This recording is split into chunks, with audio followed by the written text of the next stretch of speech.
ሌላው አባቴ ጺሙን ይላጫል ደሞም ጫት ይቅማል እኔ ልጁ መናገር ግዴታ አለብኝ ወይ? አዎ የአባትነትን አደብ በጠበቀ መልኩ የአባትነትን ክብር ሳይነካ ማመናጨቅ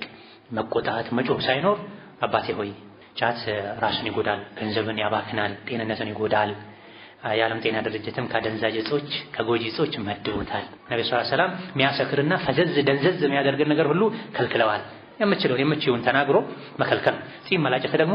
በአራቱም መደባዊ ማውጅ በሐነፊም በማሊኪም ሻፊዒም ሐንበሊም መዝሀብ ስምምነት ጺም መላጨት ሐራም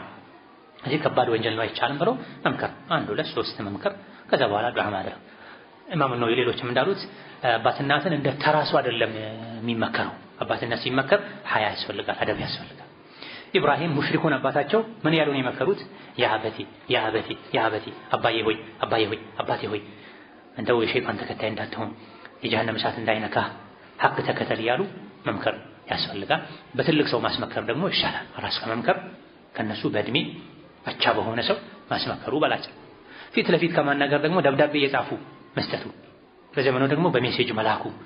አስተማሪ አጫጭር ኦዲዮችን ጽሁፎችን እንዲያነቡ እንዲደርሳቸው እንዲያነቡ ማድረጉ በላጭ ያደረጉትን ያድርጉ ደግሞ ወላጅ ጫትም ይቃም ጺሙንም ይላጭ ልብሱን ይጎትት እናትም ሒጃብ አታድርግ አባትና እናት ሁሌም ሐቃቸው እንደተጠበቀ ነው ክብራቸው እንደተጠበቀ ነው አባትና እናቴ ዲንን ስለማይከተሉ አልታዘዛቸውም አይባልም ደግሞ የበለጠ እነሱን መታዘዝ መንከባከብ የሚገባው ዲናቸው ላይ ሰነፍ ከሆኑ በጸባይ እነሱን ዲን እንዲወዱ ለማድረግ ሙስሊም ጠንቋይ ጋር ከሄደ ምን ችግር አለው እስላምን ማጣት ያስከትላል ትልቅ ችግር አለው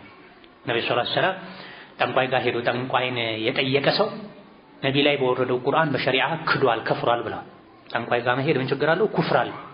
ጠንቋይ ጋር መሄድ ያከፍራል አላህ መጥፎ